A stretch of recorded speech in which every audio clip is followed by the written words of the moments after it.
तो भव्यात्मा हो, हम स्वाध्याय कर रहे हैं गोवंशसार जीवकांड ग्रंथराज का। पहली दो प्ररूपना पूर्ण हो चुकी है, अब आज से तीसरी प्ररूपना पर्याप्ति प्ररूपना शुरू हो रही है। क्या है पर्याप्ति, किसे कहते हैं पर्याप्ति, इसके बारे में चर्चा करते हुए आचार्य भगवान कहते हैं, जैसे कोई घर मकान बना रहा है या कोई घड़ा मिट्टी से घड़ा बना रहा है या कोई वस्त्र बुन रहा है, अगर इन प्रक्रियाओं को देखें तो ये प्रक्रियाएं पूर्ण भी होती है और अपूर्ण भी होती है। होती कि नहीं होती है? आपने मकान बनाने के लिए लिया, अब मकान प्लॉट आपके पास आ गया है, उसके ऊपर आपने मकान बनाने के लिए शुरुआत कर दी, और एक दिन में मकान बनता है क्या? नहीं, उसकी अपनी प्रक्रिया चलती है, महीना दो महीने चलती है, और उसके बाद में मकान रहने के योग्य होता है, फिर आप जाकर उसमें रहना चालू करते हैं, है ना? ये पहली बात हो गई। तो इसमें मकान जब तक बन रहा है और वो बन करके जब तैयार होकर के आगे की प्रक्रिया, मतलब ये एक उदाहरण हो गया। दूसरा उदाहरण क्या है कि मकान जब तक नहीं बनता है तब तक अपूर्ण कहलाता है कि नहीं कहलाता है? कहलाता है। क्या अभी तक छत नहीं पड़ी है, स्लैब नहीं हुआ है, तब तक रहने के लिए जाते हो क्या? नहीं जाते हैं। तो जब तक पूर्ण नहीं होता तब तक अपूर्ण कहा जाएगा। ये एक अपूर्णता का एक पर्याय, एक विकल्प, एक उदाहरण हमने देखा। दूसरा, मान लो आपके पास प्लॉट है और आपने उसके ऊपर मकान बनाना शुरू कर दिया, और 8 दिन के बाद में महानगर पालिका के सदस्य आकर के आपको कहते हैं कि आपका प्लॉट इलीगल है, आपका ये जो पूरा प्रोसेस चल रहा है वो इलीगल है, अनधिकृत है, इसको गिराया जाएगा, आप मकान नहीं बना सकते। अब कोर्ट कज्जे शुरू हो गए। अब जो 2 महीने में मकान बनना था, रहने के लिए जाना था, वो हो जाएगा क्या? मतलब अभी भी मकान अपूर्ण है, किंतु क्या ये अपूर्ण मकान पूरा होगा? मालूम नहीं, नहीं होगा। इलीगल है तो होगा ही नहीं, उसको गिराया जाएगा। तो पहले वाले में भी अपूर्ण था, किंतु अपूर्णता के बाद में पूर्णता आ गई, और दूसरे वाले में अपूर्ण का अपूर्ण ही रहा, उसमें पूर्णता नहीं आई। तो दो प्रकार के अपूर्ण हमें मिले और एक प्रकार का पूर्ण मिला। बात समझ में आ गई? आचार्य भगवान वही कह रहे हैं, जिस प्रकार से अब इसको घड़े को भी लगाओ, पहला मकान का उदाहरण दे दिया, दूसरा घड़े का उदाहरण दे दिया।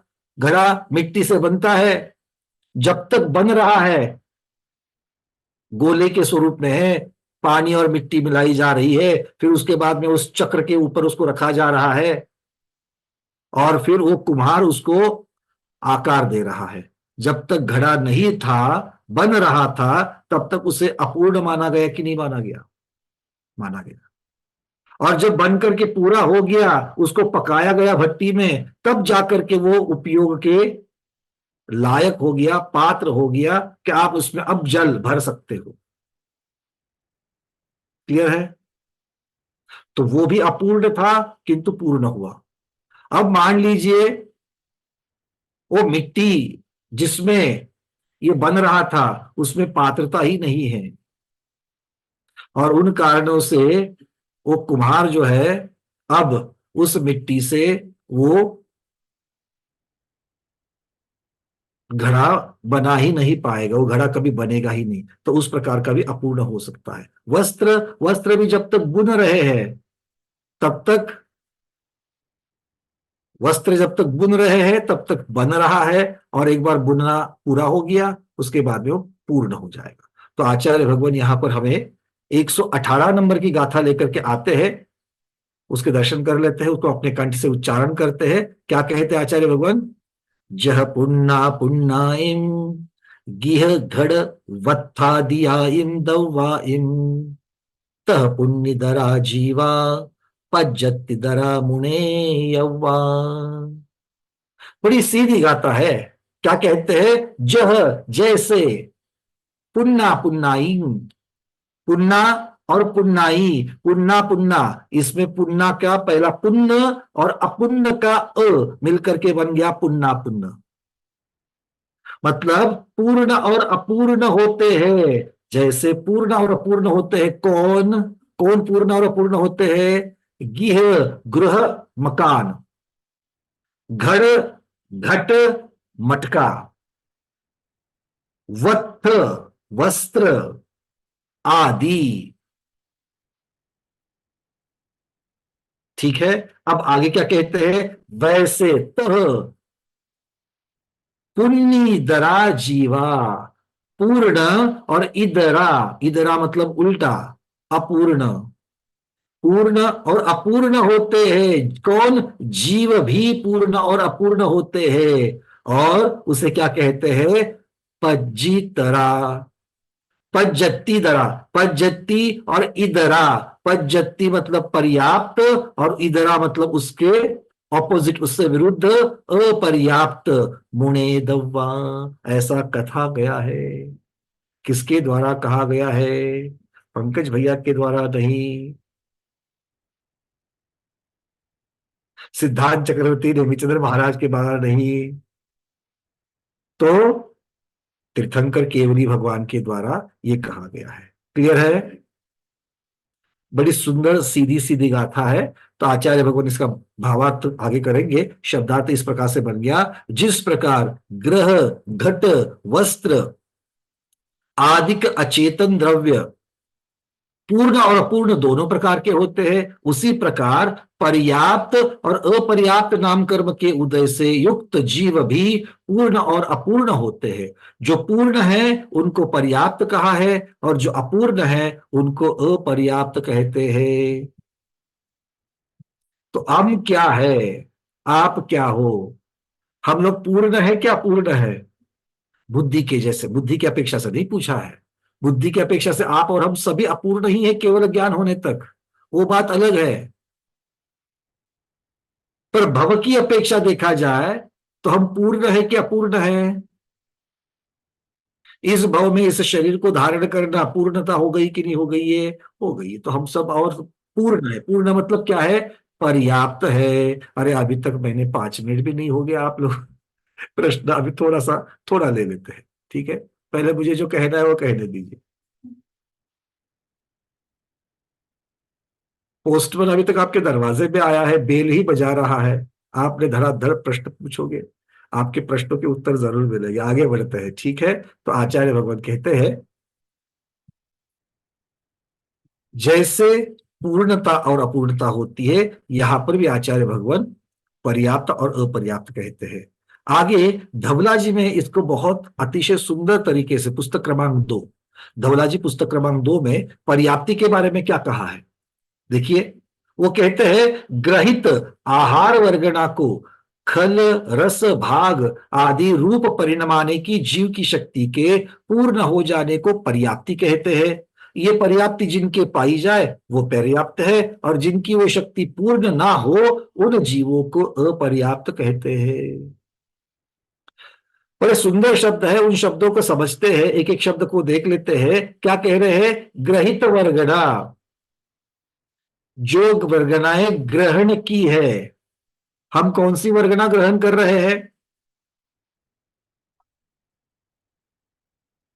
हम कौन सी वर्गना ग्रहण कर रहे हैं? बहुत चर्चा हो चुकी है। जल्दी जल्दी जल्दी जल्दी जग जाना है और बोलना है, हमारे पास बहुत कम समय है। ठीक है, चलिए सरबती जल्दी बोलिए। आहार वर्गना। आहार वर्गना, चलिए क्या हम सिर्फ आहार वर्गना ही लेते हैं? नहीं, नो कर्म आहार वर्गना। आपने उसी का पर्यायवाची नाम बता दिया। अनिता पहाड़ी दी, हम आहार वर्गना को ले छोड़ करके और कोई कुछ वर्गना लेते हैं क्या? नहीं, आहार वर्गना। सिर्फ आहार वर्गना लेते हैं। चलो कुसुम छाबड़ा दीदी मुंबई। इंद्रिय, भाषा, आ, दीदी इंद्रिय मन, की तो कोई वर्गना नहीं है। हाँ, भाषा नाम की वर्गना है। भाषा नाम की भा- जरूर लेते हैं। भाषा, कार्बन वर्गना लेते हैं। कार्बन वर्गना नहीं, लेते हैं, और आ, मन वर्गना। और क्या लेते मन, हैं? मन वर्गना। मन, मनोवर्गना, बहुत बढ़िया। तो हम 3 प्रकार की वर्गना लेते हैं। ठीक है। अब एकेंद्रिय से पंचेंद्रिय जीव जो है वो अपने योग्य ले लेंगे, किंतु जब हम सामान्य तरीके से जब जीव की चर्चा करते हैं तो जीव कौन कौन सी वर्गना, अच्छा ये सभी पुद्गल वर्गना है, धर्म वर्गना है, अधर्म वर्गना है, काल वर्गना है, कौन सी द्रव्य की वर्गना है ये? पुद्गल वर्गना। पुद्गल वर्गना। वर्गना है, बहुत बढ़िया। तो ये क्या है? ये पुद्गल वर्गना है। और पुद्गल वर्गना कितने प्रकार की होती है कुल मिलाकर? 23 प्रकार की होती जी 6 प्रकार की। 6 प्रकार की बताइए सर, कौन कौन सी 6 प्रकार की होती है? आहार शरीर आहार शरीर बारे में नहीं। इंद्रिय। सुरेश जी थोड़ा सा समझ लीजिए। हमने इतना पूछा है कि उद्गल वर्गना कितने प्रकार की होती है? ब्रह्मचारी प्रेरणा दीदी ने चार्ट में बिल्कुल सही कहा। केड़कर दीदी बताइए। 2 प्रकार की। नहीं है। वैसे नहीं, अनंत प्रकार की होती है, लेकिन ग्रहण करने योग्य 23 होती है। तो पुद्गल की 23 प्रकार की वर्गना होती है। उनमें से सभी तो जीव ग्रहण नहीं करता है, उनमें से कोई कोई ही ग्रहण करता है। कौन सी ग्रहण करता है? अभी अभी जिनका जिक्र हुआ, आहार वर्गना को जीव ग्रहण करता है, भाषा शरीर वर्गना को करता है, मनोवर्गना को करता है, और कार्बन वर्गना को ग्रहण करता है। ठीक है। अब आहार वर्गना भी क्या कहलाती है? 3 प्रकार की होती है, जिनसे 3 प्रकार के शरीर बनते हैं। पहली है औदारिक वर्गना, स्थूलता की अपेक्षा से अगर हम लगाते जाएंगे तो सबसे पहले सबसे ज्यादा स्थूल कौन है? औदारिक शरीर। उससे कम स्थूल कौन है? वैक्रयिक शरीर। और उससे कम स्थूल कौन है? आहारक शरीर। तो इन शरीरों के लिए 3 प्रकार के शरीर के लिए 3 प्रकार की वर्गना लगती है, औदारिक वर्गना, वैक्रयिक वर्गना और आहारक वर्गना। और ये 3 प्रकार की वर्गना को मिलकर के ही पुद्गल के 23 प्रकारों में से एक वर्गना का नाम दिया गया है, उसी को आहार वर्गना कहते हैं। ठीक है, थोड़ी सी रिवीजन। अब इनसे भी और सूक्ष्म वाली है, कौन सी? भाषा वर्गना इस आहार वर्गना से भी सूक्ष्म है। भाषा वर्गना से भी सूक्ष्म मनोवर्गना है, मनोवर्गना से भी सूक्ष्म कार्बन वर्गना है। तो ये जीव इतने प्रकार की 4 प्रकार की मुख्यता से वर्गना लेता है। ठीक है। तो यहां पर शब्द क्या लगाया? यहां पर शब्द, अब यहां पर चूंकि मुख्यता से शरीर की अपेक्षा से वर्णन चल रहा है, इसीलिए कार्बन वर्गना का यहां पर पर्याप्तियों में विचार नहीं किया गया है। ठीक है। कार्बन वर्गनाओं का विचार गौण है, किया नहीं गया, ऐसा कहने से अच्छा है गौण है। तो प्रधानता से किसका विचार किया गया है? प्रधानता से आहार वर्गना का, उसके साथ साथ में भाषा वर्गना का और मन वर्गना का विचार किया गया है। ठीक है। तो जब आचार्य भगवान धवलाजी में कहते हैं कि ग्रहित आहार वर्गना को,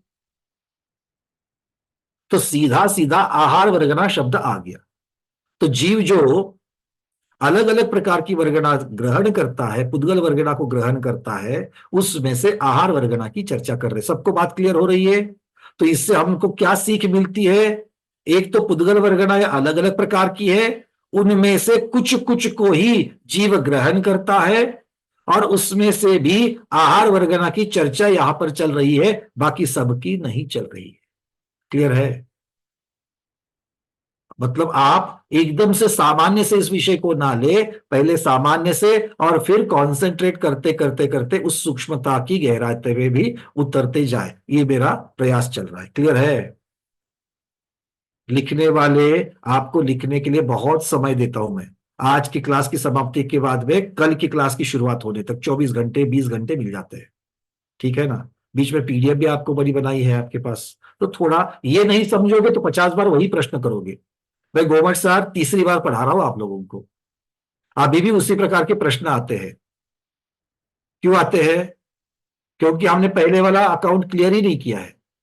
लास्ट टाइम भी वही प्रश्न पूछे थे, उत्तर बताया गया था, उसको ठीक से धारणा में नहीं रखा है, तो वही प्रश्न बार बार आते हैं। इसलिए पहले समझ लो पहले। ठीक है, बात समझ में आ रही है? हाँ, सिर्फ पीडीएफ पढ़ने से नहीं होगा ये, इसलिए आपको ये सुनना भी होगा ठीक से। तो ग्रहित आहार वर्गना को, धवला जी का प्रकरण चल रहा है, आपको बड़ा ध्यान देना है इसको। ग्रहित आहार वर्गना को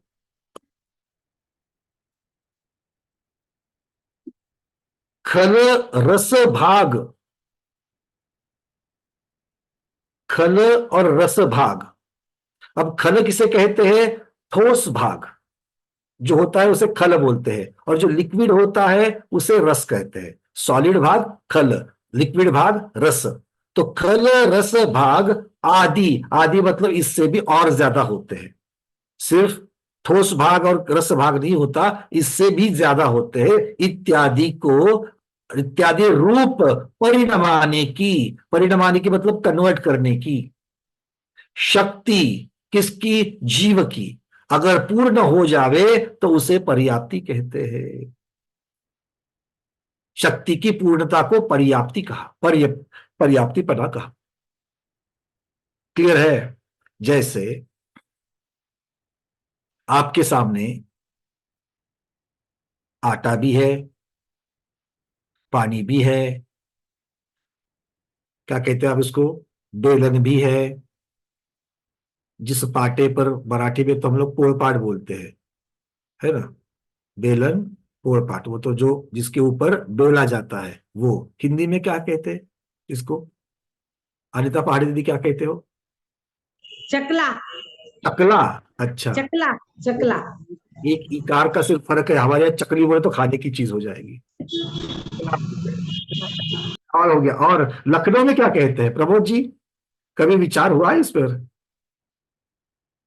जरा बताया तो दीजिए, क्या है कि हिंदी के क्या चकला कहते हैं, चकला। सब जगह चकला ही कहते हैं, पूरे भारतवर्ष में चकला ही कहते हैं, अच्छा, हिंदी भाषिक है वहां। चलो चकला, ठीक है। तो चकला के ऊपर उसको बेला जाता है, वो भी आपके सामने है। गैस स्टोव है, गैस सिलेंडर पूरा भरा हुआ है, ये सब कुछ है, तवा भी है। तो इनसे अपने आप रोटी बन जाएगी क्या? रोटी बनने की क्षमता है इनमें, किंतु आटे में पानी जितना मिलना चाहिए उतना ही मिलना चाहिए। अगर उससे ज्यादा मिल जाए तो पकोड़े का आटा बन जाएगा, है ना? मतलब रोटी नहीं बनेगी। जितना पानी मिलना चाहिए उससे कम मिल जाए तो आटा गूंदा ही नहीं जाएगा, बेला ही नहीं जाएगा। ठीक है, बात समझ में आ रही है? आटा जिस प्रकार का होना चाहिए, बेलन की बात चल रही है। अगर गेहूं का आटा है तो बेला जाएगा, अगर ज्वार का, बाजरे का आटा है तो वो बेला नहीं जाएगा। उसको जब भाकरी बनाते हैं उसकी उसी पद्धति से उसकी रोटी रोटी कहेंगे, किंतु उस प्रकार से बनानी पड़ेगी। तो क्षमता रोटी बनने की सब में है, किंतु बिना गैस स्टोव के, बिना अग्नि के संस्कार के होगी क्या? जिस प्रकार से गेहूं की रोटी सेकी जाती है उसी प्रकार से बाजरे की रोटी, ज्वार की रोटी सेकी जाती है क्या? नहीं। रोटी रोटी ही है, किंतु अलग अलग प्रकार है कि नहीं है। बस आचार्य भगवान यही कह रहे हैं कि जहां पर ये परिणमाने की जो शक्ति है वो किसमें है? आटे से, पानी से, ये सारी सामग्री को जो दिया गया है इसमें से रोटी में उसको कन्वर्ट करने की, परिणमाने की शक्ति किसमें है? हमारे दीदी लोग में है, जीव में है। दीदी क्या है? जीव है कि पुद्गल है? जीव है, तो जीव में है ना। उदाहरण को उदाहरण के समय पर रखना, ठीक है ना? नहीं बोलोगे नहीं तो सिर्फ दीदी लोग ही पर्याप्तक होती है और बाकी सब भैया लोग अपर्याप्तक, ऐसा मत बोलना। उनमें तो रोटी बनाने की शक्ति नहीं है तो उनको ऐसा नहीं बोलना, ठीक है ना? हाँ, भैया भी अच्छी अच्छी तरीके से रोटियां बना सकते हैं, चिंता नहीं करना है। तो उदाहरण को उदाहरण की जगह पर रखना। तो इस प्रकार से कहते हैं कि तो क्या ले रहे हैं हम लोग? आहार वर्गना ले रहे हैं। शुरुआत कहां से हो रही है? अच्छा, एक बात बता देना, ये जीव, थोड़ा विषय इसी के साथ में चल रहा है कि सबसे पहले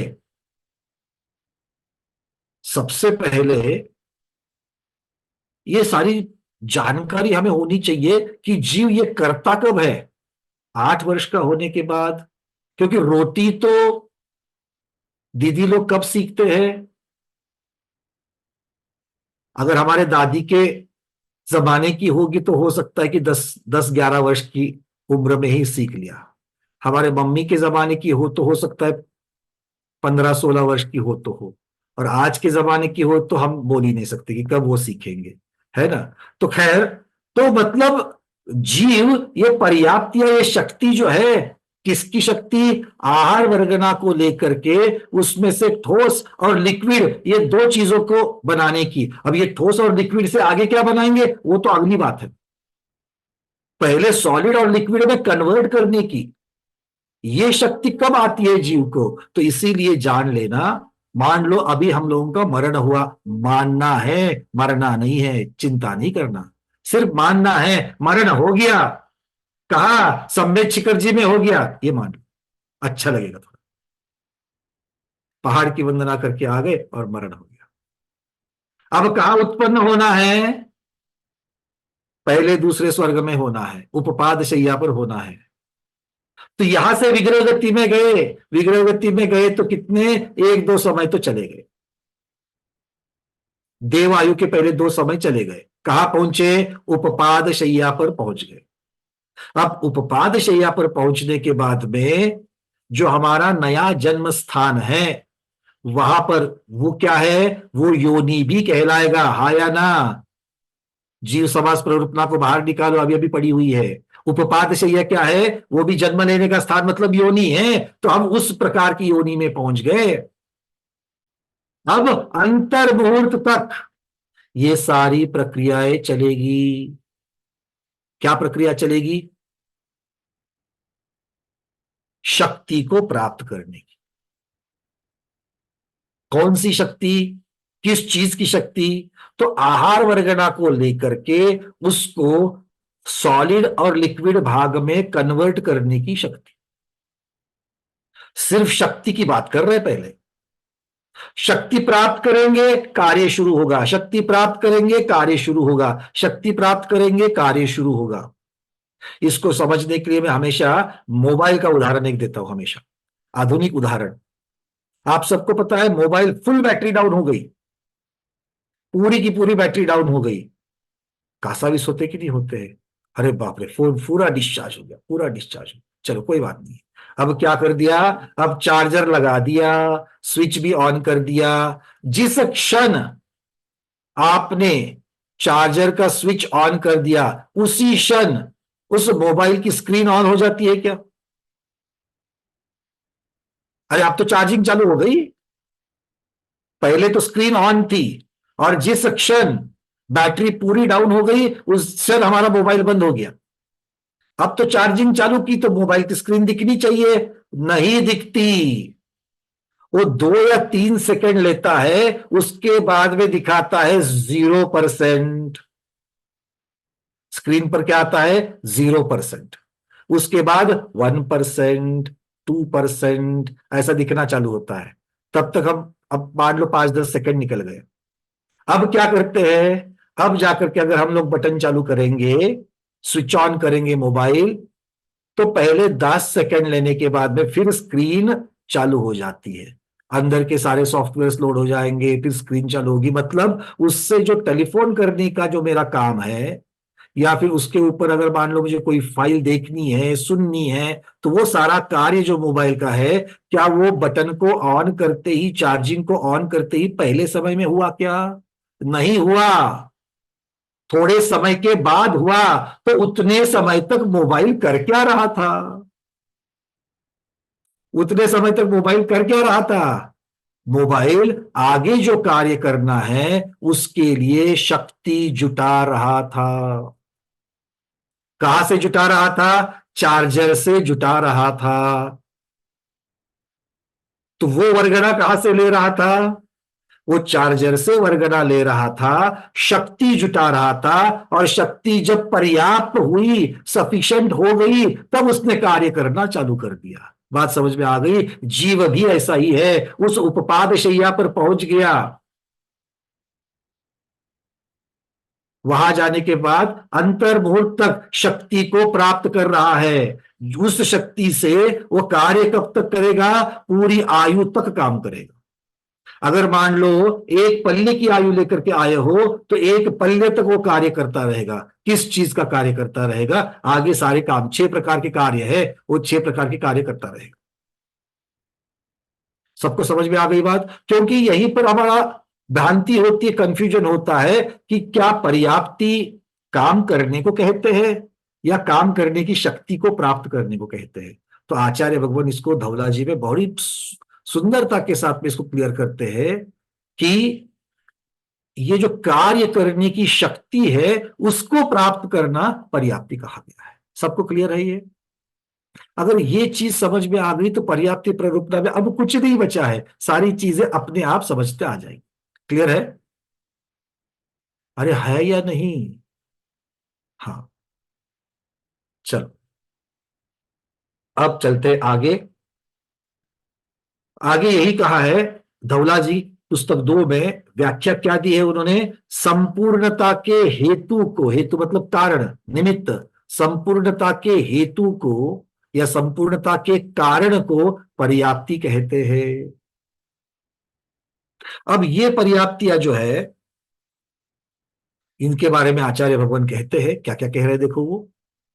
वो कहते हैं विग्रह गति को पूर्ण करके जन्म लेने के स्थान में प्रवेश करते ही जीव वहां पर अपने शरीर के योग्य कुछ पुद्गल वर्गना का ग्रहण करता है या आहार करता है। अब देवगति में जाने की बात हुई थी, तो देवगति में कौन सी वर्गना लेंगे? शरीर कौन सा होगा देवगति में? वैक्रयिक शरीर होगा, तो उसको लगने वाली कौन सी वर्गना है? वैक्रयिक वर्गना है। ठीक है ना? आटे रोटी कौन सी बनानी है? गेहूं की, तो आटा कौन सा लोगे? गेहूं का ही लोगे, बाजरे का तो नहीं लोगे, नहीं लोगे, सीधी बात है। ठीक है? तो उस प्रकार से मतलब अब भाव कौन सा है? देव का है, नारकी का है, तो वैक्रयिक शरीर का लगने के लिए जो वर्गना लगती वो लेंगे। मनुष्य या तिर्यंश है तो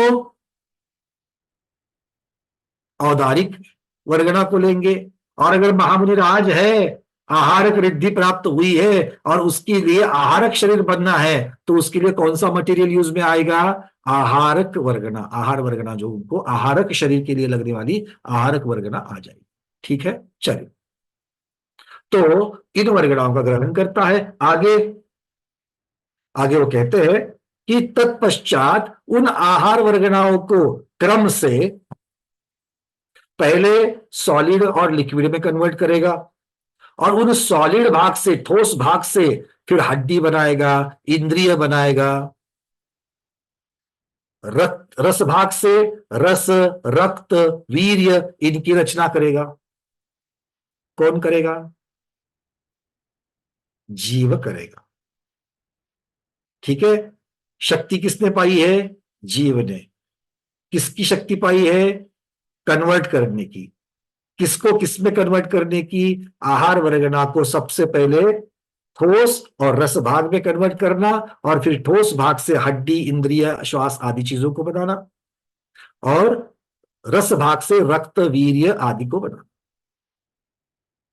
अब ये आहार वर्गना के बाद में ये जीव भाषा वर्गना को भी लेता है और उन भाषा वर्गना से क्या बनाता है? वचन को बनाता है। भाषा वर्गना से किसको बनाता है? वचन, जो बोल रहे हैं उसको बनाता है। और जो मन सहित जीव है वो मनोवर्गनाओं को भी लेते हैं, जिससे उनका द्रव्य मन बनता है। 8 पंखुड़ी का हृदय स्थान पर, हृदय स्थान बीच में है। आधुनिक विज्ञान जो हृदय मानता है वो अलग है, वो बड़ा वाला है, वो नाम निक्षेप से हृदय है। आगम में जिसको हृदय माना है, जिसको मन माना है, वो द्रव्य मन कौन है? यहां पर बीच में, बीचों बीच में है। ठीक है, क्लियर है? चलिए, तो इन सबको आगे क्रमशः बनाया जाएगा। आचार्य भगवान कहते हैं यद्यपि स्थूल दृष्टि से देखने पर इस कार्य में बहुत काल लगता है। देखो, हमारा शरीर बनने का काम सिर्फ पहले अंतर्मुहूर्त के बाद में 4-5 महीने तक ही बनता है क्या? अब माता के गर्भ में आ गए तो शरीर पूरा बनने के लिए 9 महीने लगते हैं। 9 महीने के बाद में शरीर तो माता के गर्भ से बाहर आ जाता है। क्या हो गई बात? काम खत्म, शरीर बनने का काम खत्म हो गया? नहीं, शरीर अब भी बढ़ रहा है, अब भी बढ़ रहा है, अब भी बढ़ रहा है। इसीलिए तो जब पैदा हुए तो तब की साइज क्या थी हमारी, और अब की साइज क्या है ना। लोग बोलते 21 वर्ष तक ऊंचाई बढ़ेगी, उसके बाद में नहीं बढ़ेगी। तो क्या 21 वर्ष के बाद में शरीर बनना बंद हो जाता है? नहीं, वो बनते रहता है। शरीर के जो खराब हो गई जो नोकर्म वर्गना है, जो सेल है, डेड सेल जिसको कहा जाता है, वो निकल जाती है, उसकी जगह पर नहीं आ जाती है। निकल जाती है पुरानी, उसकी जगह पर नहीं आ जाती है। मतलब शरीर बनाने का, इंद्रिय बनाने का, श्वासोश्वास बनाने का, भाषा बनाने का, द्रव्य मन बनाने का, ये कार्य कब तक चलते रहता है? पूरे भव तक, आयु पूर्ण होने तक चलता ही चलता रहता है। आयु के अंतिम समय में भी ये सारी चीजें चलती ही चलती रहती है। तो कार्य कब तक चलता है? उस भव के अंत तक चलता है। पर सूक्ष्म दृष्टि से देखने पर इन 6 कार्य को करने से पूर्व जीव इन कार्य को करने की शक्ति की पूर्णता करता है, और इस शक्ति की पूर्णता को ही पर्याप्ति कहते हैं, जिसे जीव जन्म लेते ही प्रथम अंतर मुहूर्त में पूर्ण करता है। तो पर्याप्तियां कब पूर्ण होती है? आयु के प्रथम अंतर मुहूर्त में पूर्ण होती है, और उसका कार्य कब तक चलते रहता है? आयु के अंतिम समय तक चलते रहते हैं। इस बात को सब लोगों ने समझ लिया बढ़िया से, क्योंकि पर्याप्ति प्ररूपना में यही महत्वपूर्ण चीज है। आगे बढ़ते हैं। क्या हो गया, थोड़े से हमारे 60-70% स्वाध्याय जो है ना ऊबने लगे हैं, क्योंकि उन्होंने बहुत बार सुना हुआ है, उनको ये सब मालूम है ना। तो वो ऊबने लगे हैं, तो अब थोड़ा सा आगे बढ़ना चाहिए। तभी से देख देख करके एक ही स्लाइड देख रही है, अब थोड़ा आगे बढ़ते हैं। ठीक है, अब चलते आगे। जैसे एक उदाहरण दिया गया है, स्क्रीन पर आपको दिखा देते ही, आपने पहले भी देखा है। जैसे हमने अभी रोटी का उदाहरण दिया था, यहां पर उदाहरण दिया गया है सीमेंट, रेती, पानी का। स्क्रीन पर दिख रहा है। इनसे क्या होगा? कोई मिस्त्री इन सबको सही प्रमाण में मिला करके कंक्रीट के रूप में कन्वर्ट करेगा। अब कंक्रीट कैसा है? उस आहार वर्गना को खल भाग और रस भाग में कन्वर्ट करने जैसा है कि नहीं है? कंक्रीट में गीलापन भी है और ठोसपन भी है कि नहीं है? हाँ, तो ये कंक्रीट जैसे बनता है वैसे ही उसको ये पर्याप्ति नहीं है। कंक्रीट बनाना पर्याप्ति नहीं है, कंक्रीट बनाने की शक्ति को पूर्णता जो है वो पर्याप्ति है। ये बात समझना है। क्लियर है? चलिए अब चलते आगे। अब आचार्य भगवान आगे 119 नंबर की गाथा में हमको बता रहे हैं कि पर्याप्ति के भेद कौन कौन से है, कितने प्रकार की पर्याप्तियां है, और उनके स्वामी कौन है। कौन कौन सी पर्याप्ति कौन कौन से जीव पूर्ण करते हैं या फिर उनको पूर्ण करने की क्षमता रखते हैं। चलिए गाथा को ले लेते हैं। आहार शरीरिंद्रिय पज्जति आण पाण भास मणो चत्तारी पंच छप्पीय ए इंद्रिय वियल सन्नीनम। कौन कौन सी पर्याप्तियां है, पर्याप्ति के भेद कौन कौन से है? देखिए क्या कहते हैं। आहार, शरीर, इंद्रिय, फिर आण पाण मतलब श्वासोच्छ्वास, उसके बाद में भास मतलब भाषा, और छठी मनो अर्थात मन। तो ये 6 पर्याप्ति के भेद है। सबको याद रहेंगे। ये क्रम भी यही रखना है। आहार, शरीर, इंद्रिय, श्वासोच्छ्वास, भाषा और मन, इनको आगे पीछे नहीं करना। जब भी मैं प्रश्न पूछूं गोमटसार जीवकांड पूरा होने तक और पूरा होने के बाद भी, तो ये 6 का जो क्रम है, ये क्रम ऐसे ही बनाना। क्यों? क्योंकि इसका कारण आगे पता चलेगा। ठीक है, चलिए अब इनको कौन पूर्ण करता है? आचार्य भगवान कहते हैं इनमें से चत्तारी, 4 प्रकार की, मतलब प्रथम 4 पर्याप्तियां जो है, प्रथम 4 पर्याप्तियां, प्रथम 4 कौन कौन सी है? आहार, शरीर, इंद्रिय और श्वासोच्छ्वास। अब ये प्रथम, ये सीक्वेंस क्रम महत्वपूर्ण है, इसीलिए उसमें से प्रथम 4 कौन पूर्ण करता है? ए इंद्रिय, एकेंद्रिय जीव इनको पूर्ण करता है। फिर पंच मतलब पहली 5 पर्याप्तियां कौन कौन सी पहली 5 है? आहार, शरीर, इंद्रिय, श्वासोश्वास और भाषा।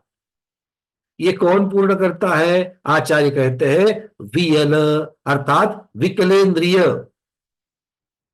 ठीक है, और विकलेंद्रिय में आगे, इसके आगे आचार्यों ने सन्नी शब्द रखा है। इसका अर्थ यह होता है कि और अलग भेद ना किया है, इसीलिए असंधि जो जीव है उनको भी विकलत्रय के साथ में ही जोड़ देना।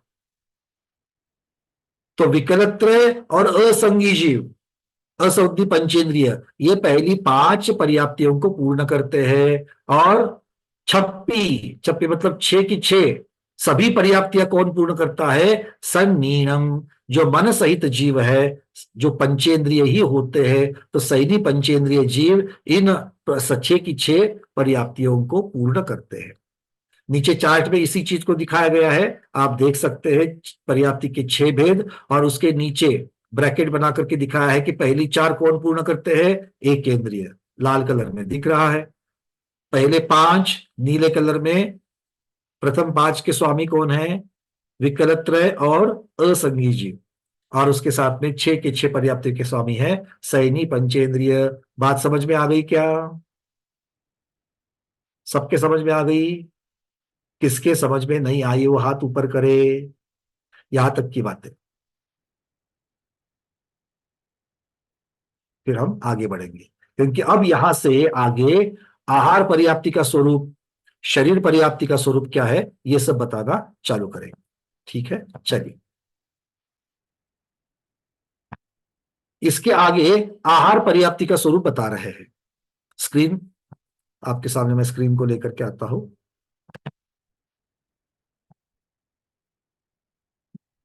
देखो, आहार पर्याप्ति का मतलब क्या है कि जीव जिन आहार वर्गना को ग्रहण कर रहा है उनमें से ठोस और तरल, सॉलिड और लिक्विड को बनाना। तो देखो स्क्रीन में सॉलिड और लिक्विड को बनाया कि नहीं बनाया? रेती, पानी, सीमेंट, इनको मिलाकर के 2 भाग बनाए। एक रस भाग लिक्विड बनाया और दूसरा ठोस भाग बनाया। ठोस भाग मतलब ईंट बनाई, और यहां पर क्या है? कंक्रीट बनाया। तो दोनों चीजें बन गई। अब ये किससे बन गया? आहार पर्याप्ति से बने। क्या बने? 2 भाग बने, ठोस भाग और रस भाग। अब इसके आगे कौन सी पर्याप्ति है? इसके आगे है शरीर पर्याप्ति। तो शरीर पर्याप्ति में क्या कहेंगे? तो शरीर पर्याप्ति में अब आहार वर्गना को कन्वर्ट करके जो ठोस भाग और रस भाग बना है उससे कार्य ले लेंगे। तो उसका कार्य क्या होगा? दीवार बनाना। दीवार अकेले ईंट से बनती है क्या? नहीं, उस ईंट के बीच में कंक्रीट भी डालना पड़ता है कि नहीं डालना पड़ता है? मतलब खल भाग भी चाहिए और रस भाग भी चाहिए, ठोस भाग भी चाहिए और लिक्विड भी चाहिए। इन दोनों का उपयोग करके जैसे दीवार बनती है, तो ये दीवार बनना या मकान को बनाना, पूरा मकान बनाना, इसे क्या कहेंगे? शरीर पर्याप्ति। क्लियर है? आहार पर्याप्ति में आहार वर्गना से कार्य ले लिया, शरीर पर्याप्ति में आहार पर्याप्ति का जो आउटपुट, उसका जो फल निकला, खल भाग रस भाग, उससे कार्य करवाया। ये महत्वपूर्ण बातें समझ में आ रही है? हाँ, मतलब शरीर पर्याप्ति में इनपुट, फिर वापस जाकर के आहार वर्गना नहीं बोलना। यहां पर इनपुट क्या है? रॉ मटेरियल क्या है? तो आहार पर्याप्ति से जो भाग बनने वाला है वो यहां पर है। ठीक है ना? खल भाग और रस भाग से आगे की चीजें बताएंगे। अच्छा, अब बताओ कि अब इनसे जो चीजें बनी, तो क्या सिर्फ दीवार बनाने से मकान बन जाएगा क्या? नहीं, तो उसके अंदर भी तो बहुत सारी चीजें बनानी पड़ेगी, है ना? जैसे किचन है तो किचन ओटा बनाना पड़ेगा। किचन में अलमारी के लिए अब तो लकड़ी वगैरह की अलमारी आ गई है। पहले क्या बनते थे? दीवार में ही खाने बना करके उसमें पत्थर के फट्टे डाल करके ही शेल्फ बनती थी। याद है क्या? बचपन में देखी होगी दादी के जमाने की किचन। दादी का चौका कहते थे, दादी का किचन नहीं बोलते थे, दादी का चौका हुआ करता था, है ना? और वो चौके में सब लोगों को घुसने की परमिशन नहीं थी, अपने ही खुद के बच्चों को भी नहीं थी, क्योंकि कहीं से भी खेल कूद करके आएंगे तो चौके में नहीं जाने देते थे। किंतु आजकल हम क्या हो गया? अपनी दादी से बहुत सयाने हो गए कि नहीं? हम बहुत स्मार्ट हो गए, आधुनिक हो गए। इसलिए हमने क्या किया? चप्पल पहनकर, जूते पहनकर सीधे किचन में जाते हैं, बिना नहा करके, कैसे भी कपड़े पहने हुए, फिर हम अपना भोजन बनाते हैं। बनाते कि नहीं बनाते हैं? तो हम लोग अपनी दादी से बहुत स्मार्ट हो गए कि नहीं हो गए? नहीं, ऐसे नहीं हुए हैं। अगर नहीं हुए हैं तो अच्छा है, अगर जो हो गए हैं तो इतने स्मार्ट भी नहीं बनना चाहिए। ठीक है, चलिए आगे बढ़ते हैं। तो ये हो गया शरीर पर्याप्ति का स्वरूप। अब शरीर पर्याप्ति के बाद में जैसे हमने मकान के अंदर अलग अलग चीजें बनाई, जैसे अभी मैंने उदाहरण दिया किचन ओटा आदि चीजें बताई, तो वैसे ही यहां पर शरीर में इंद्रियों की रचना होती है। किसकी रचना होती है? इंद्रियों की रचना होती है। अब जब इंद्रिय, आप लोग तत्वार्थ सूत्र सर्वार्थ सिद्धि पढ़ करके आए हो ना? एक बार बोलो हाँ। हाँ, मतलब आपको मालूम है इंद्रिय दो प्रकार की होती है, द्रव्य इंद्रिय और भाव इंद्रिय। तो यहां पर मुख्यतः रचना किसकी की जाएगी? द्रव्य इंद्रिय की जाएगी। क्यों? क्योंकि भाव इंद्रिय किससे बनती है? कर्म के क्षयोपशम से बनती है। कर्म के क्षयोपशम से जो शक्ति आती है उसे भाव इंद्रिया कहते हैं ना? सही है ना? क्या गलत बोल रहा हूं? हाँ सही है, ठीक है। तो यहां पर किसकी रचना होती है? इंद्रिय पर्याप्ति से द्रव्य इंद्रिय की रचना होती है। तो देखो यहां पर कान की रचना हो रही है। अच्छा, द्रव्य द्रव्य इंद्रिय के दो भाग होते हैं। कौन से होते हैं द्रव्य इंद्रिय के दो भाग? दो भेद होते हैं द्रव्य इंद्रिय के। कौन कौन से होते हैं? सविता दीदी अनम्यूट किया है। आंतरिक और बाह्य।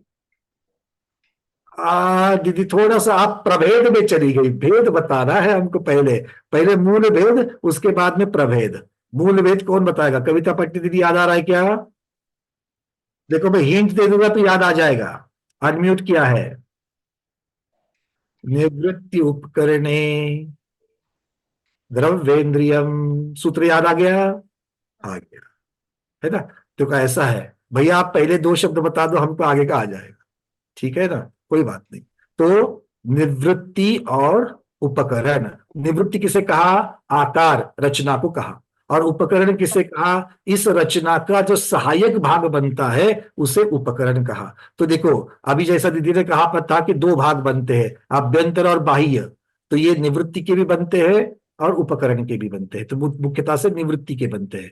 तो निवृत्ति में बाह्य निवृत्ति क्या है? जो कान का बाहर आकार दिख रहा है वो बाह्य निवृत्ति है, वो द्रव्य इंद्र का भाग है। और अंदर जो कान की नली होती है, पर्दा होता है, ये सारी अंदर वाली रचना जो है वो क्या कहलाएगी? वो अभ्यंतर निवृत्ति। इन सबको हम लोग इंद्रिय मार्गना में बड़ी सुंदरता से पढ़ेंगे। पूरा डॉक्टर को जो पढ़ाया जाता है ना, आ गए हमारे डॉक्टर मैना दीदी। हाँ, डॉक्टर शैदा दीदी, मैना दीदी, आपको ऐसा लगेगा कि वापस आपके क्लास पे पहुंच गए। ठीक है ना? द्रव्य इंद्रिय बिल्कुल आधुनिक विज्ञान की अपेक्षा से थोड़ा सा पढ़ेंगे। थोड़ा, मैं डॉक्टर नहीं हूं। चलो, तो इस प्रकार से ये इंद्रिय की रचना, द्रव्य इंद्रिय में बाह्य इंद्रिय, बाह्य द्रव्य इंद्रिय और आंतरिक द्रव्य इंद्रिय सबको दिख रहा है। तो ऐसी रचना किससे बनेगी? ये इंद्रिय रचना किससे बनेगी? तो ये जो ठोस और रस भाग जो बना था उन्हीं से ये सारी चीजें बन जाएगी। क्लियर है? चलिए, अब ऐसे ही हड्डी आदि चीजों की भी तो जरूरत है। तो हड्डी ठोस भाग में आएगी कि नहीं आएगी? तो हड्डी शरीर में ठोस भाग की बन जाएगी। तो शरीर में ये सब चीजें बनेगी, हड्डी बनेगी, रस बनेगा, फिर उसके बाद में मसल्स बनेंगे, लिगामेंट्स बनेंगे, वेस्टन बनेंगे, ये सारी चीजें बनेगी। उसके बाद में उन सबको ढकने के लिए, ये इतनी गंदी होती है दिखने के लिए, फिर हम लोग उसके ऊपर क्या करेंगे? पूरा का पूरा एक कपड़ा डाल देंगे। कपड़ा मतलब क्या? स्किन डाल देंगे। तो वो जो हमारी चमड़ी है ये सब उसके ऊपर डाल दी जाती है। ये सब किसका काम है? ये शरीर पर्याप्ति का कार्य है। इंद्रिय पर्याप्ति का सिर्फ और सिर्फ क्या काम है? इंद्रियों को बनाना। इंद्रिय कितनी होती है? 5, मुख्यतः से 5। उन 5 की बात यहां पर कर रहे हैं। यहां पर 9 इंद्रिय, छोटा इंद्रिय मन की बात नहीं करना। इंद्रिय पर्याप्ति में 5 इंद्रियों की बात चलेगी। ठीक है?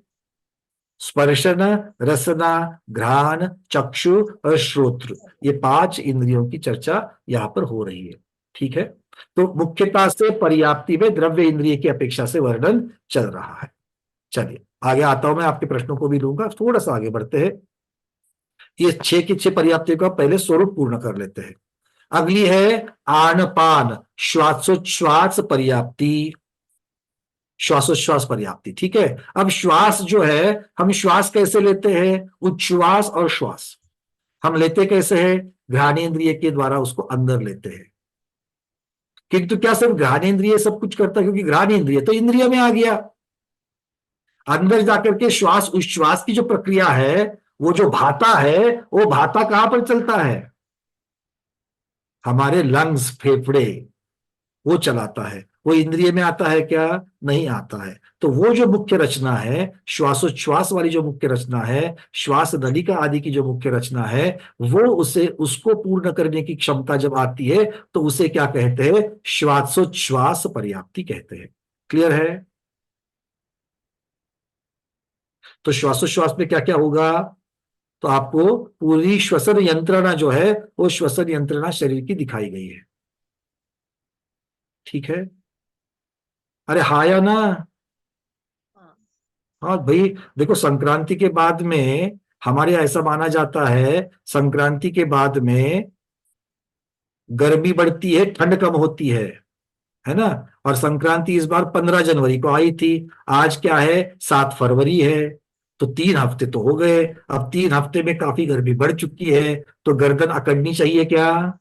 ठंड से नहीं अकड़नी चाहिए। ठीक है ना? तो अब थोड़ी सी हिला करके बताते जाओ कि भाई हाँ नहीं ठीक है, समझ में आ रहा है। अगर नहीं तो बता दो कि नहीं आ रहा है, थोड़ा सा कष्ट करना पड़ेगा हाथ ऊपर करके कि नहीं समझ में आ रहा है। आगे बढ़ते हैं। अब श्वासोच्छ्वास पर्याप्ति कितनी पर्याप्तियां हो गई? 4 पर्याप्तियां हो गई। ठीक है, ये एक मिनट, यहां पर इसमें लिखना चाहिए भाषा पर्याप्ति का स्वरूप। नीचे तोता दिखा दिया, ऊपर मन कैसे लिखेंगे? ये है पीडीएफ में, यहां पर चेंज कर देना। पृष्ठ क्रमांक 9 मन पर्याप्ति का स्वरूप करके टाइटल जो दिया है, वहां पर भाषा पर्याप्ति का ऐसा लिख देना, भाषा पर्याप्ति का स्वरूप। सिर्फ टाइटल में चेंज करना है। चलिए देखो यहां क्या कह रहे हैं। अब यहां तक, अब तक श्वासोच्छ्वास पर्याप्ति में आहार वर्गना को जो लिया गया था उनसे ही सारा काम चल रहा था। अब कह रहे हैं भाषा वर्गना रूप उद्गल स्पंदों को, अर्थात भाषा वर्गना को लेकर के स्वर नामकर्म की सहायता से 4 प्रकार के वचनों की निर्मिति करना। 4 प्रकार के वचन, सत्य वचन, असत्य वचन, उभय वचन और अनुभय वचन। ये 4 प्रकार के वचन जो है, इनकी निर्मिति करना, और इसको निर्मिति करने की शक्ति की पूर्णता भाषा पर्याप्ति कहती है। ठीक है, यहां पर तोते के रूप में, तोते के हाथ में माइक दे दिया हमने, तो तोते के अर्थ क्या है? तोता माना जाता है, जाना जाता किसके लिए है? बोलने के लिए, रटने के लिए। तो इस प्रकार से ये भाषा पर्याप्ति यहां दिखाई है। अच्छा, यहां पर देखो, अगर आप इसके पहले के भी अगर आप चित्र देखते होंगे, क्योंकि ये जो स्क्रीन है ना, बड़ी सोच समझ करके बनाई गई है। सबसे पहले वाली जो थी आहार पर्याप्ति, तो ये देखो नीचे मटेरियल क्या बताया है? नए शरीर बनाने योग्य आहार वर्गना दिख रहा है। तो ये आहार वर्गना की बात करी गई है यहां पर। उसके बाद में अब अगली में देखो, शरीर पर्याप्ति में भी क्या दिखाया? खल भाग और रस भाग दिखाया, मतलब आहार वर्गना की बात हो गई। इंद्रिय पर्याप्ति में भी कौन सी वर्गनाओं से ये इंद्रिय बन रहे? देखो आहार वर्गना से ही बन रहा है। क्लियर है? इसके साथ में श्वासोच्छ्वास वाली जो पर्याप्ति में श्वासोच्छ्वास यंत्रणा बनी, वो किससे बनी? वो भी आहार वर्गना से ही बनी। किंतु अब भाषा पर्याप्ति में जाएंगे तो रॉ मटेरियल क्या है? भाषा वर्गना है, और भाषा वर्गना को भाषा पर्याप्ति के द्वारा वचनों में परावर्तित किया जा रहा है। दिख रहा है, बाण के द्वारा दिखाया है। इसके आगे द्रव्य मन को बनाने वाली मनोवर्गना, तो मनोवर्गनाओं को लेकर के अंगोपांग नामकर्म के उदय की सहायता से द्रव्य मन रूप परिणमाना है। ये एक बहुत महत्वपूर्ण बात है, किंतु ये इंद्रिय मार्गना में ज्यादा विस्तार से इसके ऊपर चर्चा होगी। क्या? कि इंद्रिय कौन से कर्म की वर्ग अपेक्षा से बनते हैं, भाषा कौन से वर्ग कर्म की अपेक्षा से बनती है, मन किस कर्म की अपेक्षा से बनते हैं, ठीक है ना। यहां पर सहायता करने वाली शक्ति कौन है, मन पर्याप्ति के साथ साथ में तो अंगोपांग नाम कर्म का उदय, और उसके साथ साथ में नो इंद्रियावरण और वीर्यांतराय कर्म का क्षयपशम। ठीक है, क्लियर है। अब आप सोचोगे कि ये नो इंद्रियावरण जो कर्म है वो कौन से कर्म का प्रभेद है। 148 में तो ये नाम आता नहीं है। नो इंद्रियावरण आता है क्या, आता है। इंद्रियों को आवरण करने वाली, देखो जाति नाम कर्म से इंद्रिय मिलती कि नहीं मिलती है। तो जिसका 2 इंद्रिय जाति नाम कर्म है उसके आगे तीसरे चौथे और पांचवा इंद्रिय मिलने के लिए आवरण पड़ा हुआ है कि नहीं पड़ा हुआ है। तो इंद्रिय आवरण कर्म जो है उसकी वजह से ये एक बात हो गई, और दूसरा मतलब जाति नाम कर्म की बात आ गई। किंतु यहां पर शब्द लगाया है क्षयोपशम, तो नामकर्म का क्षयोपशम होता है क्या, नामकर्म का मुख्यता से उदय होता है। किंतु उस नाम कर्म की वजह से मिलने वाली इंद्रिय की जो शक्ति है वो शक्ति कम ज्यादा हो सकती है, हाँ या ना। जैसे हम सबको कर्ण इंद्रिय मिला, किंतु सबके कर्ण इंद्रिय की शक्ति समान है क्या, नहीं। सबके चक्षु इंद्रिय की शक्ति समान नहीं है, इसीलिए तो किसी ने चश्मा लगाया किसी ने नहीं लगाया। और जिसने चश्मा लगाया किसी का 0.5 नंबर है, किसी का 1 नंबर है, किसी का 2 नंबर है। तो सबके चक्षु इंद्रिय की शक्ति अलग अलग है कि नहीं है, है। और वो उस शक्ति का कम ज्यादापन होना, यही ये मुख्यता से मति ज्ञानावरण कर्म का क्षयोपशम है।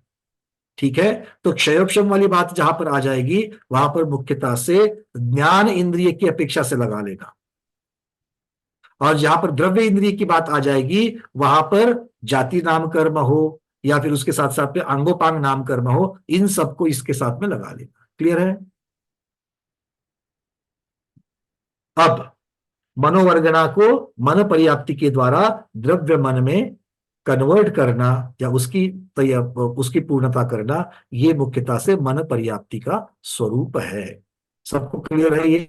तो इसको हमने एक चार्ट में लगा दिया। ये अभी तक हमने जो 6 पर्याप्तियों का स्वरूप देखा, उस 6 पर्याप्ति के स्वरूप को हमने इस चार्ट में बना दिया। उसका सार है, क्या सार है, आहार पर्याप्ति। आहार पर्याप्ति में किसको परिणमाना है, कौन सा रॉ मटेरियल है, आचार्य कहते हैं आहार वर्गणा। इसको कौन से रूप बनाना है, तो खल भाग और रस भाग में कन्वर्ट करना है, और इसको करने की शक्ति मतलब आहार पर्याप्ति।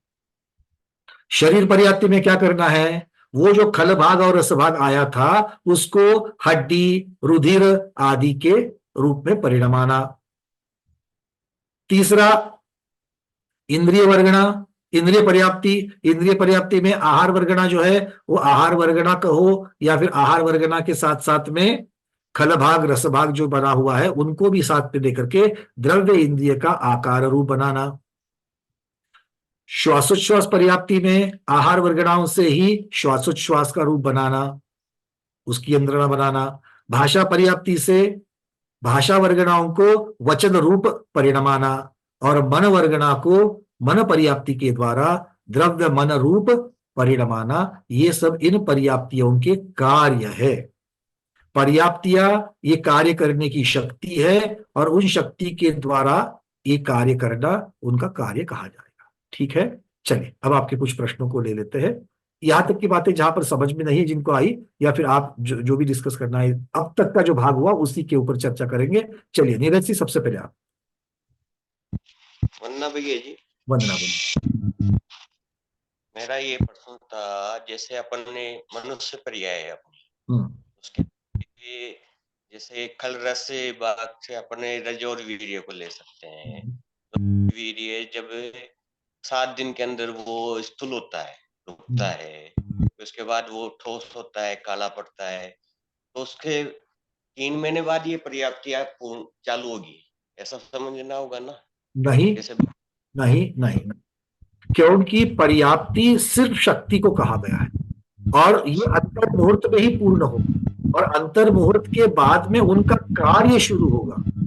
अब अंतर मुहूर्त के बाद में जो कार्य शुरू हो रहा है उसके ऊपर बहुत सारे फैक्टर्स का भी परिणाम हो जाएगा। जैसे मान लो कि आपने जीव ने जन्म ले लिया या पूरी भी करी और पर्याप्ति पूर्ण करने के बाद में आप शरीर को पूर्ण करने की शक्ति तो आ गई उसमें जीव में, किंतु आप बहुत सारे आगे चल करके कर्मों का इफेक्ट है, जो खाना कर रही है उसका इफेक्ट है, वो कौन से वातावरण में रह रही है उसके साथ में उपयोग में है, उसका असाता नाम कर्म या बाकी के जो नाम कर्म है रूप रस गंध वर्ण आदि जो है असाता नाम कर्म है, साथ में अस्थिर नाम कर्म है, और शरीर को बनाने वाले जितने जितने भेद प्रभेद है, अब इन सब का परिणाम क्या वो शरीर जैसे बनना चाहिए था, मतलब कान की जगह पर कान, आंख की जगह पर आंख, उसकी शक्ति कितनी होनी चाहिए, ये सब जो डेवलपमेंट है, ये सब शरीर की डेवलपमेंट उसके कार्य में आ जाएगा, ये सब पर्याप्ति के कार्य में आएगा। और चूंकि इसके ऊपर बहुत सारे कर्म और बहुत सारे बाह्य निमित्तों का प्रभाव रहेगा, इसीलिए इस कार्य में बाधा भी आ सकती है। और इसीलिए पर्याप्त जीव के गर्भ में, मतलब एक मां के गर्भ में जो पर्याप्त जीव है उसका विकृत तरीके का शरीर में आपको दिखाई दे सकता है। ये बात आप लोग समझ सकते हैं। तो ये अर्थ ये नहीं कि उसकी पर्याप्तियां पूर्ण नहीं हुई थी, पर्याप्तियां तो अंतर मुहूर्त में पूरी हो गई, और चूंकि जीव गर्भ में आया है तो उसका नियम से पर्याप्त नाम कर्म का उदय है, और वो नियम से पर्याप्तियां पूरी करेगा ही करेगा, वो निर्वृत्त पर्याप्तक से पर्याप्तक बनेगा ही बनेगा, ये पक्का। अब इसके आगे जो होता है वो समय से पहले मरना या शरीर का खराब शरीर बन जाना, कोई इंद्रिय की अपूर्णता रह जाना, या फिर मान लो कि बुद्धि से कम रह जाना, ये सारी चीजें बहुत सारे फैक्टर्स के ऊपर, बाकी कर्मों के ऊपर डिपेंड है, उसके लिए पर्याप्ति जिम्मेदार नहीं है। जैसे डॉक्टर लोग बताते हैं अपने को, तो वो इस तरह से बताते हैं भाई अपन 3 महीने बाद अगर चेकअप कराते हैं तो कहते हैं भाई आपके अंगों के अंदर कुछ कमी है या ऐसे ही कुछ कमी है, तो इसको रोकना सही नहीं होगा, या कुछ भी डॉक्टर वगैरह कहते हैं। तो अपने शास्त्र के अनुसार तो 5 महीने पहले तो पुल्लव ही उत्पन्न नहीं होते, चतुर्मास बाद पुल्लव उत्पन्न होते हैं अपने, जो नहीं नहीं, भगवती आराधना में बताया। ऐसा नहीं है। भगवती आराधना का अगर हम लोग भगवती आराधना के अनुसार अगर हम जाएंगे तो आधुनिक विज्ञान के साथ में तो सारी चीजें पता चलती है, बिल्कुल पता चलती है, क्योंकि इतना ही है कि पर्याप्ति से हट करके विषय आ रहा है आपका, किंतु भगवती आराधना के अनुसार मेरे ख्याल से आगे कहीं आएगा वर्णन, ये हमने पीडीएफ में भी रखा है, सर्वार सिद्धि के पीडीएफ में तो रखा ही था इसको। तो ये बिल्कुल भगवती आराधना के इसमें दिया गया है ये कि भाई ठीक है, रजवीर्य है तो 7 दिन के अंदर उसके अंदर वहां योनि तो बन गई है, तो उसके अंदर आकर के जीव उसमें जन्म ले सकता है। उसके बाद में वो किस स्वरूप में आहार करेगा, माता ने खाया हुआ जो है उसको वो पित्त के स्वरूप में उसका बूंद उसके ऊपर गिरेगी, वो किस प्रकार से आहार करेगा, फिर उसमें से किस प्रकार से कब कितने माह कितने वीक्स के बाद, हफ्ते के बाद में उसमें फिर अवयव की रचना होगी। तो अवयव की रचना अगर मान लो, अगर एक उदाहरण के लिए लेते हैं कि 3 महीने के बाद में बनेगी, तो भी इसका अर्थ ये नहीं कि वो 3 महीने तक क्या कर रहा था, 3 महीने तक पर्याप्ति नहीं बन रही थी, पर्याप्तियां पहले अंतर मुहूर्त ही चल रही थी। वो किसी के मति ज्ञान श्रुत ज्ञान का विषय बनने के लिए कि वो किस प्रकार की डेवलपमेंट हो रही है उसके लिए 3 महीने जाने लगे, तो ये उसकी लिमिटेशंस नहीं है, ये हमारे डॉक्टर्स के या आधुनिक विज्ञान के मति श्रुत ज्ञान की लिमिटेशन है कि हम लोग कहां से उसको पकड़ सकते हैं। क्योंकि अगर मान लीजिए आप 3 महीने के बाद में जो उस जीव के अंग पांग आपको दिख रहे हैं, अगर उनको मैं 10% भी मानूंगा पूर्ण बनने के, अगर वो 10% ही दिख रहे हैं, तो वो 10% आने के लिए 0% से 10% में आने के लिए 1, 1.5, 2, 2.5 ऐसे ही तो वो क्रमिक उसका विकास हुआ है। बस वो क्रमिक विकास जो है वो तब तक हम लोगों के पकड़ में या हमारे इंस्ट्रूमेंट के पकड़ में नहीं आया, क्योंकि वो उनका विषय नहीं है, ये इसका अर्थ है। वो तो सही है, बाकी उनकी बातों पे अपन पूर्णतः विश्वास करते हैं। ये प्रश्न मैंने सूर्य सागर जी महाराज जी से भी पूछा था, तो आचार्य भगवान ने ये बताया भाई डॉक्टर जो कहता है वो गलत नहीं बोल सकता, वो अपने से ज्यादा ज्ञान है उसमें अनुरूप, तो उसकी बात आपको माननी चाहिए। बाकी अपने शास्त्र में लिखा है वो भी सही है, उसको अपन गलत नहीं बता रहे। सबसे पहली बात, दोनों का संबंध लगाना चाहिए, और वो संबंध लगाने के लिए दोनों में एक बेसिक डिफरेंस है। आचार्य भगवान ने कहा वो सही है, हमारी तुलना में डॉक्टर ज्यादा जानता है, किंतु आगम की तुलना में डॉक्टर ज्यादा नहीं जानता है, उसके पास मतिशुद्ध ज्ञान है, आगम केवल ज्ञान की वाणी है। अब इन दोनों में जो संबंध लगाना है वो अपने मतिशुद्ध ज्ञान की जो क्षयोक्षम है उसकी अपेक्षा से वो उत्तर दे देगा, केवल भगवान केवल ज्ञान की क्षमता की अपेक्षा से दिखेंगे। ये बात को हमें नहीं भूलना चाहिए, ठीक है। और इनमें संबंध बीच में बहुत बड़ी गैप होगी, क्योंकि आगम में बिल्कुल जितना लिखा गया है उसमें से बहुत सारी बातों को पकड़ने के लिए डॉक्टर समर्थ ही नहीं है, जी बाबा, हो ही नहीं सकते, क्योंकि वो मतिशुद्ध ज्ञान वाले हैं, है ना। तो इस प्रकार से इसको हम इसके साथ में हम इसको संबंध लगाना चाहिए। जी भैया। चलिए, और यही चीजें आधुनिक भूगोल के बारे में और आगम के भूगोल के बारे में भी है।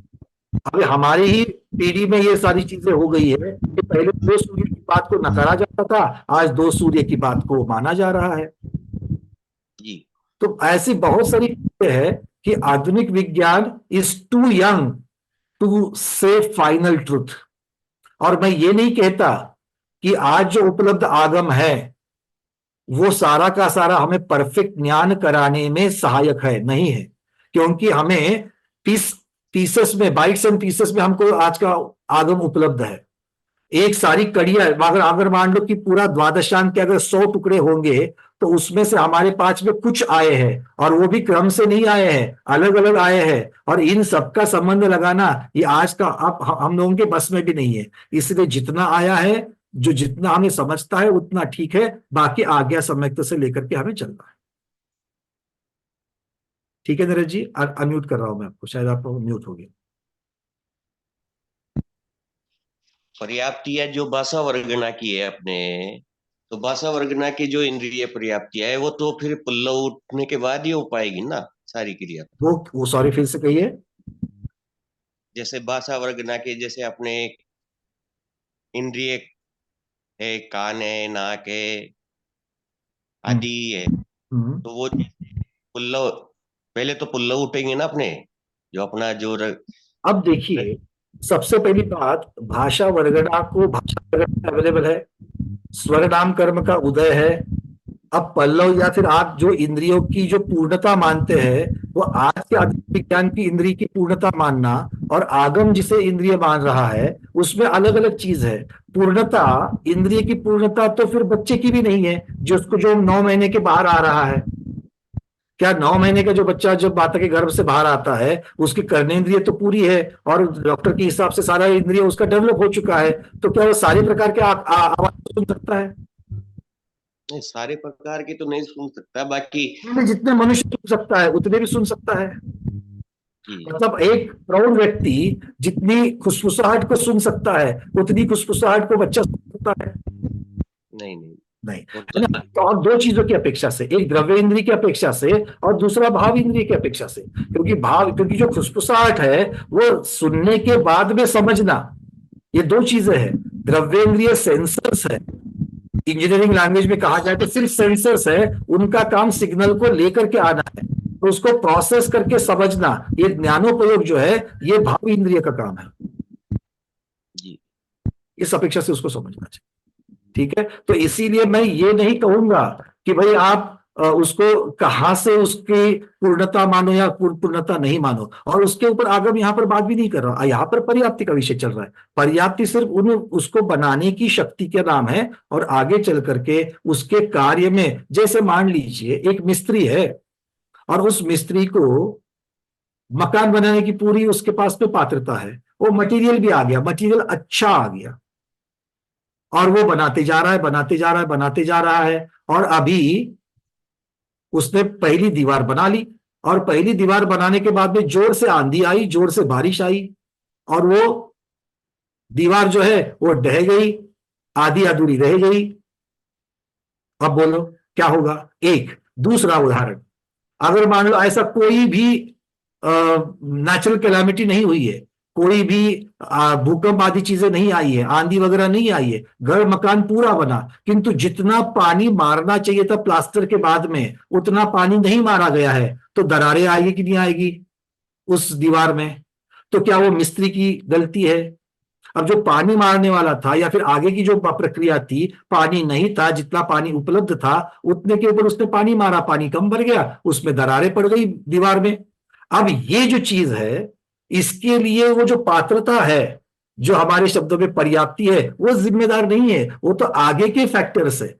कार्य में बाधा होना या कार्य की सफलता, ये आगे के बहुत सारी चीजों के ऊपर डिपेंडेंट है, उसके लिए पर्याप्त जिम्मेदार नहीं है। और अगर हम कर्म सिद्धांत की अपेक्षा से देखें तो जिनका गर्भस्थ जीव का, जैसे कि हम लोगों ने उदाहरण गर्भस्थ जीव का लिया था, गर्भस्थ जीव का नियम से पर्याप्त नाम कर्म है और पर्याप्त नाम कर्म की वजह से नियम से वो निवृत्त पर्याप्तक से पर्याप्त बन जाएगा, मतलब पर्याप्तियां पूरी करेगा ही करेगा। ये महत्वपूर्ण है। तो शक्ति आ जाएगी, कार्य बनने में बहुत सारे प्लस माइनस हो सकते हैं। और अच्छी चर्चा आपने उठाई ताकि सब लोग इससे लाभान्वित भी हुए होंगे। बहुत सारे लोगों के मन की जो प्रश्न है उसको भी उत्तर इसमें मिला होगा। चलिए, हमारे पास और थोड़ा सा समय है, एक 5-10 मिनट। यहां तक की बातें सब लोगों को समझ में आ गई? चैट में और कोई प्रश्न है क्या?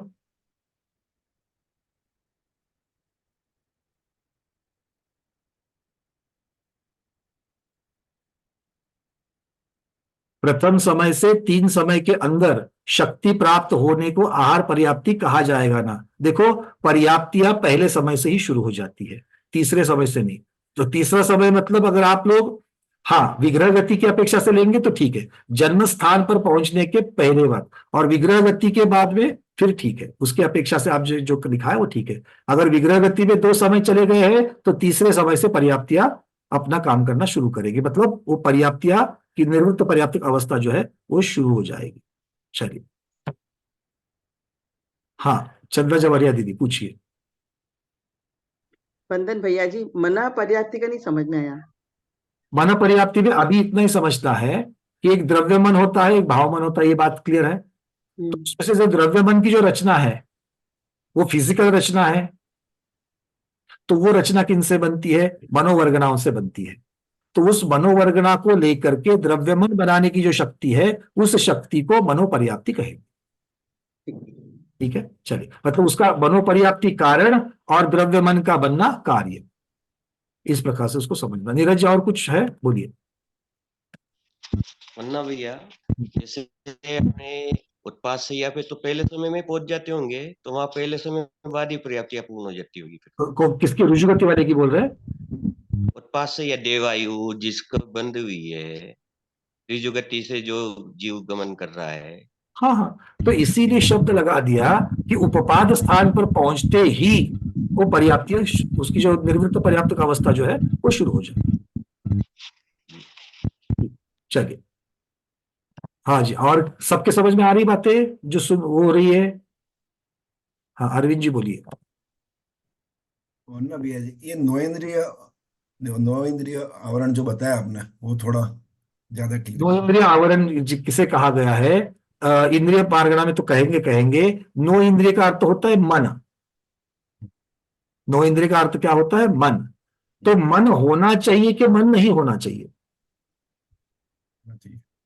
तो द्रव्यमन किसका बनेगा? सैनी पंचेंद्रिय का है तो द्रव्यमन बनेगा। बराबर।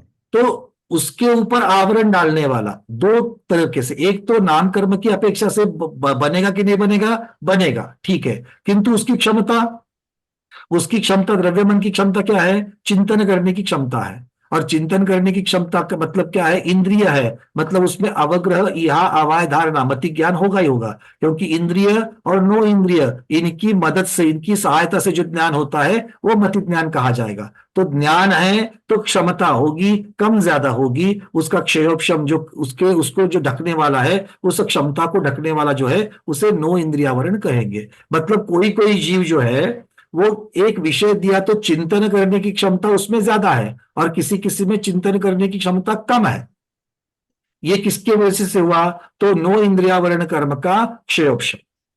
अगर क्षयोपशम उस कर्म का अच्छा है, क्षयोपशम शब्द का अर्थ लेना बंदोबस्त, तो उस कर्म का बंदोबस्त अच्छा है तो क्षमता ज्यादा होगी, अगर बंदोबस्त कम है तो क्षमता कम होगी। ठीक है, चलिए। और इन सब का संबंध स्मृति ज्ञानावरण कर्म के साथ में भी है, मतलब मति ज्ञान से ही संबंध है। ये चीज याद आती है, ये चीज नहीं याद आती है चिंतन करते वक्त, क्योंकि चिंतन किस चीज का करोगे, जो चीज स्मृति में आएगी उसी का तो करोगे, है ना। तो इस तरीके से एक दूसरे से सब चीजें जुड़ी हुई है। चलिए, और कोई? बढ़िया। तो अब यहां से आगे जो विषय आ रहा है वो पर्याप्तियों की पूर्णता का क्रम और उसका काल, इनकी चर्चा यहां पर शुरू हो रही है। किंतु ये थोड़ा सा नया विषय है तो उसको लेना चाहिए, क्योंकि कितना समय बचा हमारे पास? चलिए 5 ही मिनट बचे हैं, तो आज नया विषय नहीं लेंगे, 120 नंबर की गाथा को कल ले लेंगे, आज यही तक रखते हैं। तो अगर आपके पास कोई प्रश्न नहीं है तो मेरे पास प्रश्न है। चलो, कोई जीव, कोई बच्चा 3 महीने की आयु में ही माता के गर्भ में मर गया, तो उसकी पर्याप्तियां पूर्ण हुई थी कि नहीं हुई थी? प्रश्न सबके समझ में आ गया? 3 महीने में बच्चा मर गया तो उसकी पर्याप्तियां पूर्ण हुई थी कि नहीं हुई थी? जिन्होंने हाथ ऊपर किए हैं सबको बहुत बढ़िया, जिन्होंने हाथ ऊपर नहीं किए उनसे हम चर्चा करेंगे पहले, ठीक है। चलिए, चंद्रप्रभा दीदी हाथ ऊपर है कि नीचे है? अनम्यूट किया है, बोलिए क्या लगता है? हुई थी, पर्याप्तियां पूर्ण हुई थी। पर्याप्तियां पूर्ण हुई थी कैसे? अब वो तो 3 महीने में मर गया। नहीं तो वो आपने बताया ना कि पहले अंतर मुहूर्त में पर्याप्ति बहुत बढ़िया। आने लगा। पर्याप्ति का संबंध पहले अंतर मुहूर्त के साथ में ही है, तो पहले अंतर मुहूर्त में है, और दूसरा शब्द हमने लगाया था गर्भ में ही मर गया। हाँ, इसका मतलब गर्भ में है।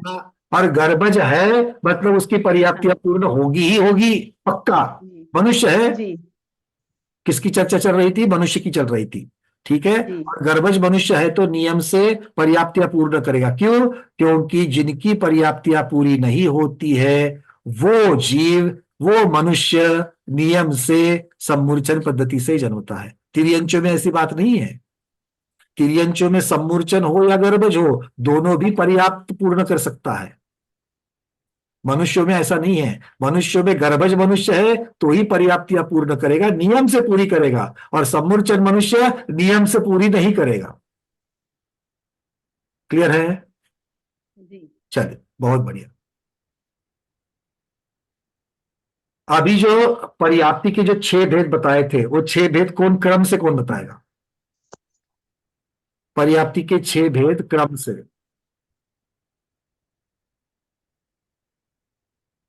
निर्मल छाबड़ा जी, अनम्यूट किया है।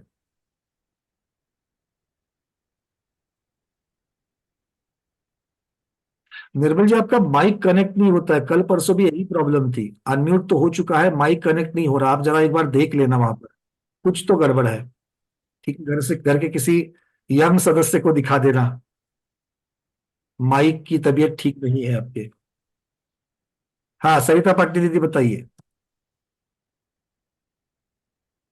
आहार, शरीर, इंद्रिय, श्वासोच्छ्वास और मन, भाषा और मन। बहुत बढ़िया, बहुत बढ़िया। चलिए, ये 5 तो हो गए।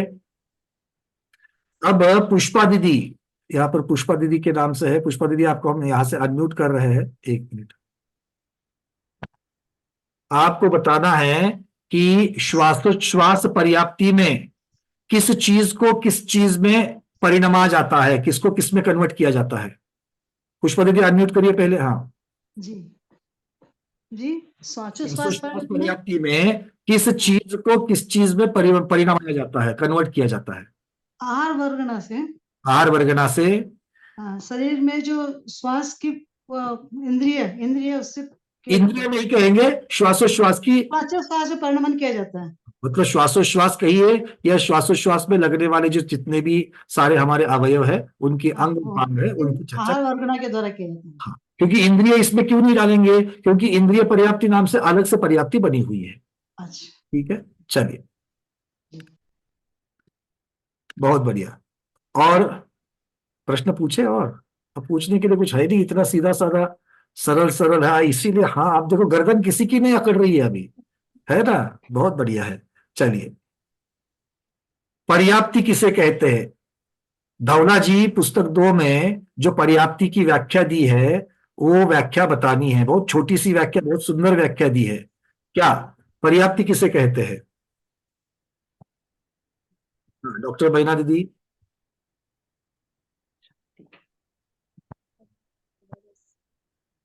वंदना भैया जी, हाँ दीदी वंदना दीदी। आहार वर्गना लेकर के खल और रस भाग में परिणमन करने की जो शक्ति होती है उसको पर्याप्ति कहते हैं। हमने पूछा पर्याप्ति की व्याख्या धवला जी ग्रंथ में क्या दी है, आपने बताया वो स्वरूप दिया है, बिल्कुल सही है, किंतु व्याख्या एक लाइन की, छोटे लाइन की व्याख्या दी है। पूर्ण और अपूर्ण। हाँ पूर्ण अपूर्ण, वो तो गोमा, वो तो हमारे नेमिचंद्र महाराज ने भी कहा है, पुन्ना पुन्ना ही, है ना। आहार वर्गना को लेकर के नहीं नहीं नहीं दीदी, आहार वर्गना का तो नाम ही नहीं लिया उन्होंने वहां पर, नहीं लिया उन्होंने। नहीं, क्योंकि आहार वर्गना तो फिर पहले 4 पर्याप्ति के कारण है, बाकी 2 को तो आहार वर्गना लगती ही नहीं है ना। तो सिर्फ आहार वर्गना कैसे कर, मतलब व्याख्या में नहीं ले सकते आहार वर्गना को, पूरी व्याख्या, समर्पक व्याख्या नहीं होगी। समझ में आ रहा है ना, आहार वर्गना शब्द क्यों नहीं आएगा व्याख्या में, क्योंकि आहार वर्गना 4 पर्याप्ति का कारण उसमें ली जाती है, भाषा और मन में तो आहार वर्गना नहीं लेते हैं, तो फिर समर्पक व्याख्या नहीं बनेगी, वो पूरी की पूरी व्याख्या नहीं बनेगी। चलिए कौन तो बताए? फिर ऐसे बनेंगे कि पुद्गल वर्गनाओं को लेकर के नहीं खल और रस भाग। नहीं, वो पर्यायवाची में कहाँ चले जाते हो? मानिक पाटिल दीदी बोल देना।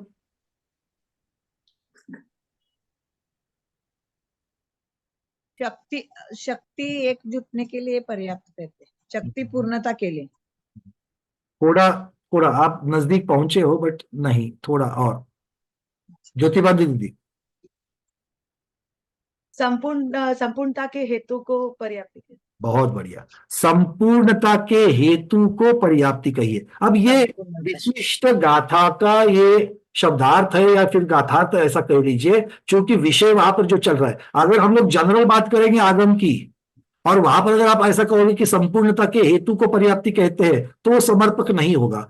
तो पर्याप्ति के प्रकरण में अगर आप कहोगे कि संपूर्णता के हेतु को, अब संपूर्णता किसकी, संपूर्णता किसकी, तो वहां आप कह सकते हो, बाकी सारा स्वरूप जो है वो आप बता सकते हो कि भाई आहार वर्गना या फिर पुद्गल वर्गना जो है, उन पुद्गल वर्गना की आगे उनको परिणाम आने की जो जीव की जो शक्ति है, ये सारी चीजें अब वहां पर आ जाएगी। ठीक है, चलिए बहुत बढ़िया। तो इस प्रकार से आज के स्वाध्याय को यहीं पर रोक देते हैं। बाकी आज का विषय आपको अच्छी तरीके से समझ में आया, ऐसा आपने सिद्ध कर दिया, प्रमाण कर दिया, अच्छा लगा, आनंद लगा। एक अंतिम प्रश्न पूछता हूं, पर्याप्तियां विग्रह गति के अंदर पूर्ण शुरू होती है या विग्रह गति के बाद में? पर्याप्ति की शुरुआत विग्रह गति के अंदर या विग्रह गति के बाद में शुरू होती है? प्रमिला कुठारी दीदी। विग्रह गति के बाद में होती है। बहुत बढ़िया, आप बहुत बढ़िया तरीके से जो जो मुझे चीजें आप तक पहुंचानी थी वो सारी चीजें आप तक पहुंची है। अच्छा लगा, इस विषय को हम और आगे बढ़ाएंगे। आज के स्वाध्याय को गुरुओं के श्री चरणों में बारंबार नमोस्तु वंदामि इच्छाकार करते हुए यहीं पर समापन करते हैं।